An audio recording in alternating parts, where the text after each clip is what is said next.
Halo, nama saya Farel Febrian Tanapitupulu. Saya kelas 12 TTL dari SMK Teladan Sumatera Utara 2. Di sini saya akan menjelaskan tentang unsur, tahapan, dan hal yang harus diperhatikan dalam pengembangan suatu usaha. Pertama, kita bicarakan soal unsur. Unsur di sini dibagi menjadi dua, yaitu unsur internal dan eksternal. Unsur internal dimasukkan unsur yang berasal dari wirausaha itu sendiri. Misalnya satu, adanya niat wirausaha untuk membuat suatu produk. Kedua, paham atau tidaknya suatu wirausaha tentang teknik produksi. Yang ketiga, mampu membuat biaya anggaran dalam pembuatan produksi. Kemudian unsur eksternal. Ini biasanya unsur yang melibatkan pihak luar. Contohnya, seorang wirausaha mampu mendapatkan tambahan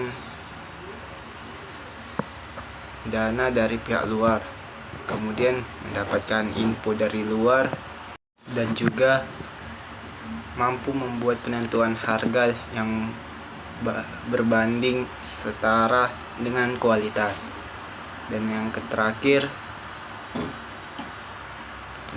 membuat cakupan jajaran untuk produk, apakah itu cakup memenuhi konsumen ataukah tidak.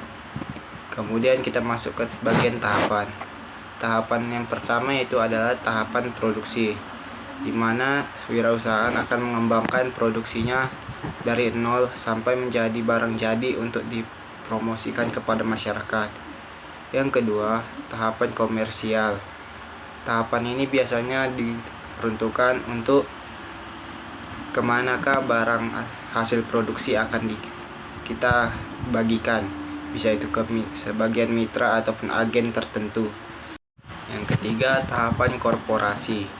Tahapan ini diperuntukkan untuk seorang wirausaha yang ingin melakukan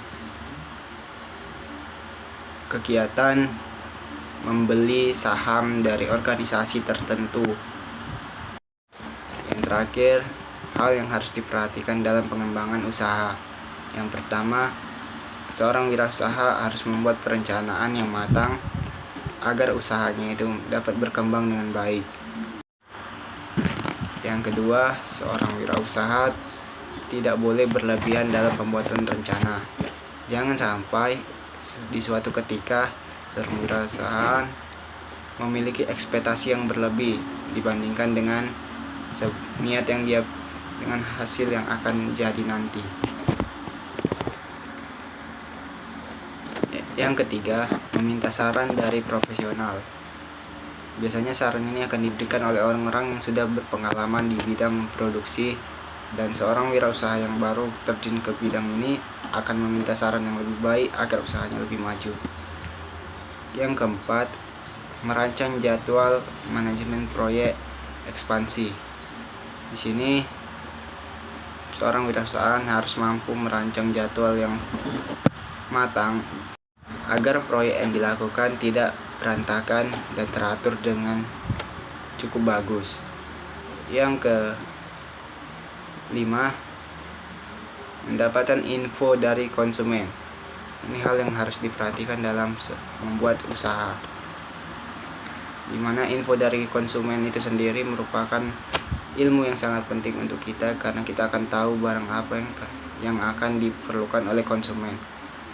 Yang terakhir, mengumumkan ekspansi yang telah dilakukan.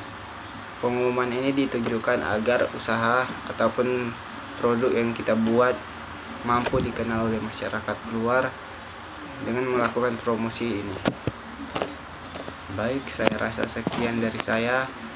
Terima kasih telah menonton dan sampai jumpa.